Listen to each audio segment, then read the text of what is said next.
Hey, welcome back to Dre Racing, and I'm in the shop today with Ricky. He's holding the camera right now.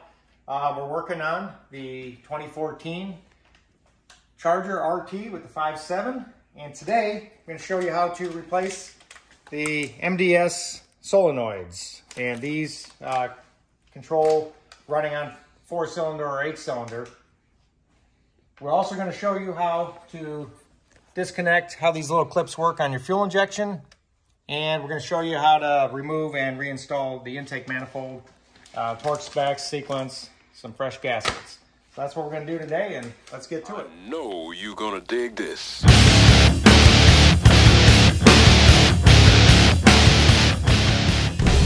There we go.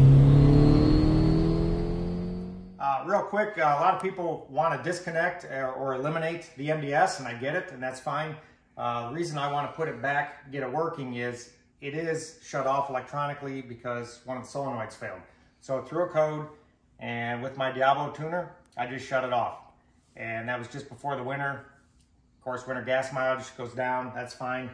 But it's taken a pretty big hit, and I drive this car about 90 miles a day. And honestly, it works pretty seamlessly, so I'm gonna put it back. And if I'm unhappy with it, I can always tune it back out, but I'd like it to work, save a little bit of gas right now. So we're just gonna make the repair, get it back to working the way it's supposed to, and take it from there. So these fuel injection wires, the clips, they're very difficult to pull up. You gotta get a screwdriver behind there, and this plastic kind of goes over, and there's a little notch there. So look at this one, Ricky. So you can see you pull that up, and then with that pulled up, use a flat screwdriver. With that up, just squeeze that in right there. So if you get in there, squeeze that, and it'll just pull right off. So it's a bit of a struggle. We're not going to show us struggling the whole way. We're just going to knock all these out right now. All right, I got all these connections apart, and I said it's going to be kind of hard, but what I did with this all the way down, I got a flat blade in there, and you kind of push in on that black tab as you're pulling up on that, and then you push, once that's up, you push back on that piece and it comes right out. Another thing we got to do is take off this fuel line, and we did this yesterday because we're kind of prepping for this, and gas will kind of shoot out of here, and so you could probably take out the fuel relay, run the engine until it runs out of gas, probably the proper way to do it, but we did not. So yeah, this simply comes out. It might still be dribbling gas when I pull it out. There. Yeah, really not too bad.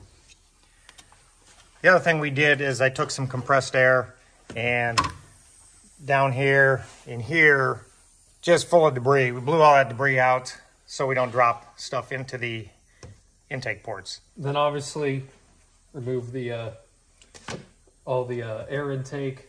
So get the air intake off, Ricky, and then we'll leave the throttle body attached to the manifold. So yeah, it's probably not a big deal. Let's take the wires off. Yeah, just to get everything out of the way. And then we'll show you what bolts to take out to get the actual manifold off. All right, so let's get this air intake off. All right, this connection on the intake, it's simply push in here. See that? Push that down, pull that out. And I believe we'll pull that up. And squeeze right there. Comes right out. That's pretty easy. I think this is a matter of just a screw there. And then obviously probably take this one off here. And then leave the air box alone. Yeah. Just real quick, just notice coming off the air box here, there's this little tube, and it connects into the manifold right there. Super simple, just pull it right off. Nothing really holding it on. Probably just for a sensor or something that it wants to see. So I think that's just about everything that we need, because we are leaving the fuel rails on the manifold. So now it's a matter of... Let's check the back of the intake, because we can't see it very well. We'll check that real quick, and if there's anything that we'll show you.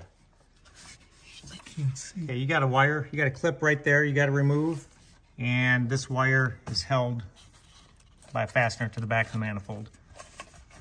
So let's get that popped off. So the intakes are 8mm socket. They seem to be captured, don't they? No? They're coming out. All right. So the last two, we're going to have to put a regular wrench on. Well, we got all 10 bolts out, and it literally just pops right off. So I guess I'll be testing the tensile strength of anything else that I forgot to disconnect, and it does seem pretty hefty, so this will be interesting. Oh. Something back there? This. Ah, it's always something. Whatever that is. How do we not see that? Now what? Can you see if I'm hooked on something back there? In the way back. Very, very back. Yep. Way back. Okay, there's one big hose of some sort going in the back. All right, so there's a vacuum line right there for the power brake booster. Now I noticed as I was picking this up, there might still be some gas in these fuel lines because it kind of sloshed out of the port that we disconnected. So let's be mindful of that. We should have cleared a spot to set this down. Probably. All right, give us a second. There's the gas. Real quickly, the intake valves look super clean, not full of gunge. That's good. This is a good running engine. There is 161,000 miles, or 163,000 miles on it. Honestly, that looks really good. So we'll do a little cleanup. Of course, we'll have to trim this up because it's torn just a little bit. We're gonna take this piece of foam out, and this is what we're after. We've got to take these clips off and see if we can get these solenoids. I think this solenoid is the one that's bad. I'm not sure. I figured I bought all four just in case. We'll pull them out and see what they look like. Hey, just for grins, we took a 340, 360 intake gasket, set it over this port, and you can see how much bigger and what a straight shot this Hemi port is. That's why it's such a better cylinder head. That's a huge difference. Okay, the connection on the solenoid, the best I can tell, push this black piece down. And then I'm going to give this red part a little push. Then I'm going to go ahead and push the black piece down, give the whole clip a push. Just that easy. So we cleaned off the head a little bit, taped it up so we didn't get any debris down in there. And we kind of blew everything out with the air hose, just to really make sure when we pull the solenoids out, stuff doesn't drop down in there. So now we're going to pull the rest of these off, and we're going to work with this one first because that's the one I think we believe is having the most problems. And it looks like they are just bolted in, probably 8 or 10 millimeter. Looks like 8 millimeter. Yeah, get a wrench on that and let's knock it out.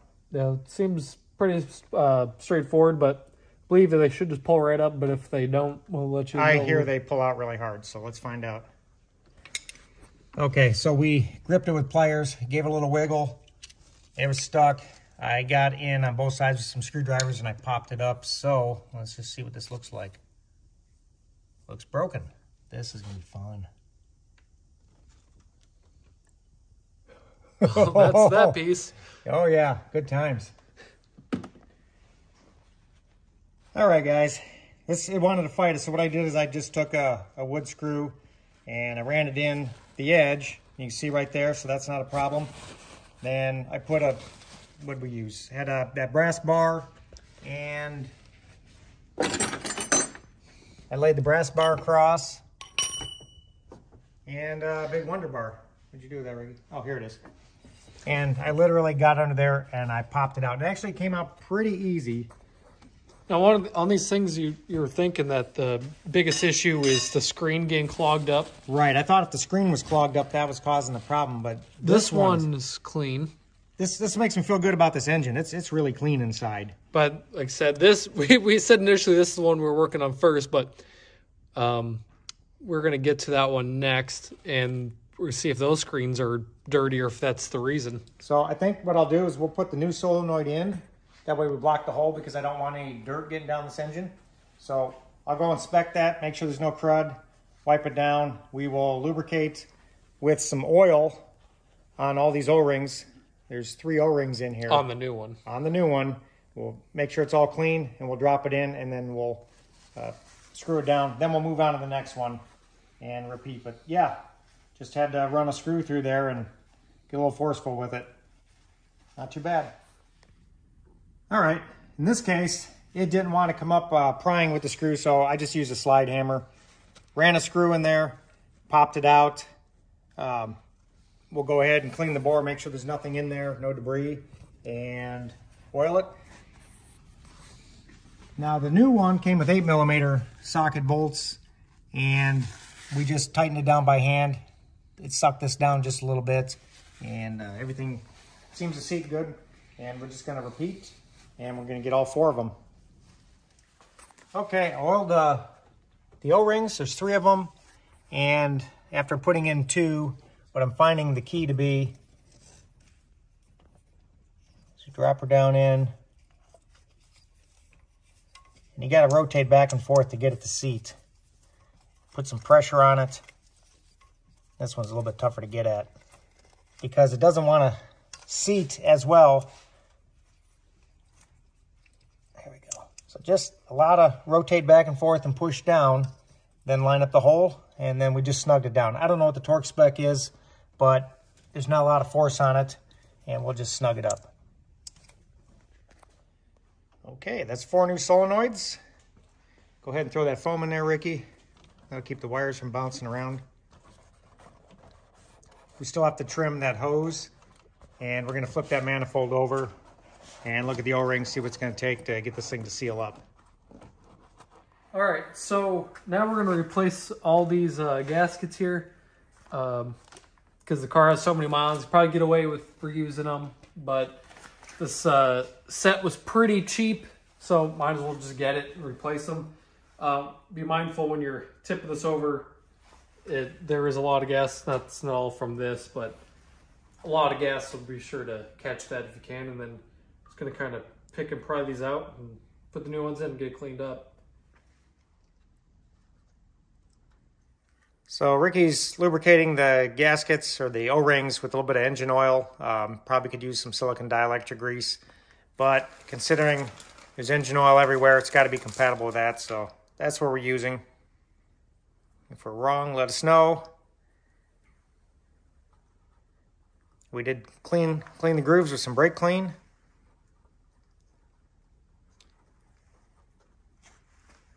Once we get this down, we'll set the manifold. Okay, another thing you might want to consider is chasing the holes in the heads and the threads. So using this kit, it's a thread chaser, and it's better than a tap because it doesn't cut the threads, it just cleans them. So a little bit extra, clean the threads, and should seal up good.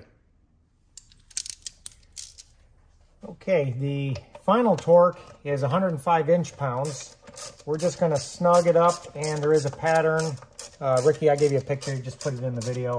But basically in a spiral out, we're going to torque down over the course of 2 or 3 times. And we're putting these in dry. There's a recommendation to use a sealer, but we'll go ahead and re-torque after we heat cycle. All right, it's all wrapped up. Pretty self-explanatory going back together, just reverse everything you did. We went in a sequence of 3 different torque settings to torque down the manifold bolts. I think we went just 50, 75, then 105. Then clipped everything back together. I believe everything is back on. Other than that, it is done. Overall, pretty easy job. Just like everything else on this car, it's been pretty easy to work on, really. But yeah, if you guys have any questions on fixing this yourself, ask in the comments, or if we did something wrong and we need to come back and change it, let us know if you know something that we don't. But other than that, please like the video, subscribe. We'll see you in the next one.